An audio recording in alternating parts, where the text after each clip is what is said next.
Professor, thank you so much for being on our show. Thank you for inviting me. Professor, at the beginning of this year, the Chinese version of your book, A Different Perspective on China, was just published. And you mentioned in the book that China is undergoing a great reform and innovation, is following its own path and leading the world. So based on your observation, Professor, how do you see the uniqueness of China's economic development model? China has really been successful in learning from history, and it has reinvented, and the Communist Party of China have reinvented themselves several times, So they took on risk at historical phases. So this is all a conglomerate of experience and political doing and action that is unique in the world. And it turns out that you have developed a unique system of well-regulated markets and state planning, a very open and flexible phased system. It's wonderful, it's effective. It has reduced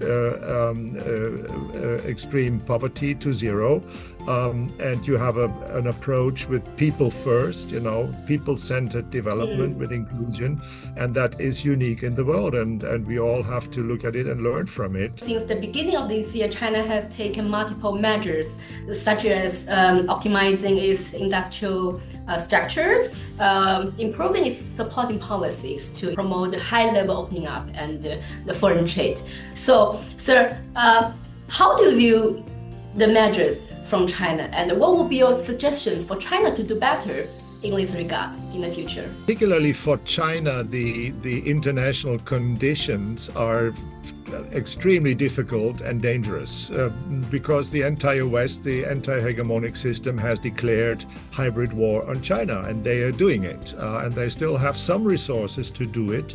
One is wondering how long can they do? Where will the next crisis or collapse come in the West? You never know. So China has to be carefully developing a complex mix of policies, and these policies have to balance certain policy areas. At the same time, you have to care for the dual circulation that is dangerous from the international circulation, from trade and foreign direct investment and so on, transforming the trade structures to the global south, off from the West.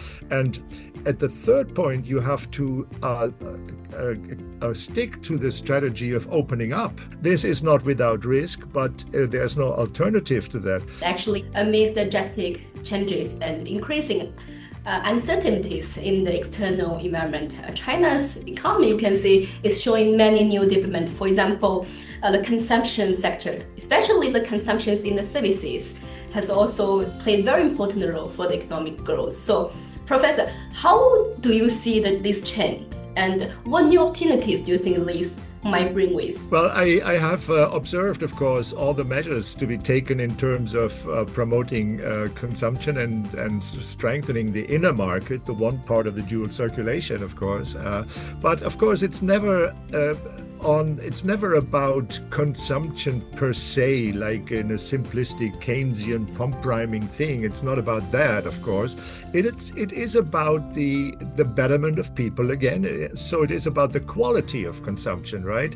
And you mentioned the service consumption. Yes, exactly. You need to care for the high quality service consumption, and that is what I see in several areas like health or education, motherhood, family development, old age services, and so on. So look, in all these services nowadays, services are not just about consuming them.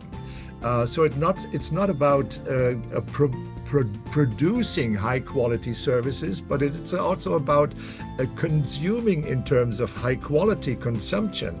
And in these services, people are both consumers, users, and producers. German Chancellor Merz and the Chinese Foreign Minister Wang Yi met in Berlin, and our Foreign Minister Wang Yi said that China is committed to establishing the new open economic system at a higher level, is willing to share the market opportunities with Germany. So, Professor, What opportunities do you think an open China can bring to its global partners, including Germany? Yeah, you have to see that the EU and Germany is in big troubles. They are going down.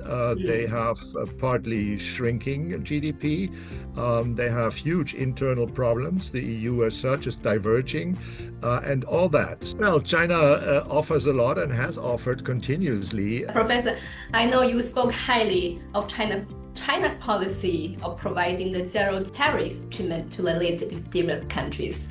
And you believe that this will contribute more to the global economy. So, Professor, as we can see nowadays with the rise of the trade protectionism worldwide, so how do you see the significance of China's decision on this and its implication to the global economy and the trade system? Well, China has, of course, did already and has in the future, of course, balance or restructure its trade and its relations. The focus must be increasingly on reliable partners. You have enough partners, 150 plus partner countries for Belt and Road.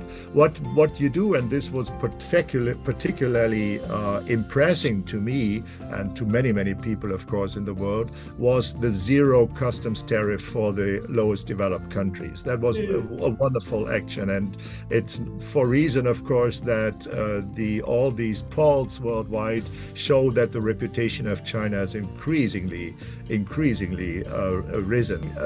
You have calculated what you can do, and it's a wonderful action. And it's for the first time, that is what the world realizes. For the first time, Africa is industrialized, and this is not without China's help. This is exactly with China's help. For China, that means a balancing, difficult balancing, putting this action, the zero tariff, into a larger strategy, and that is a long way to go, of course. You know, but China is on the right side of history, in one word. Thank you so much for sharing, Professor. My pleasure.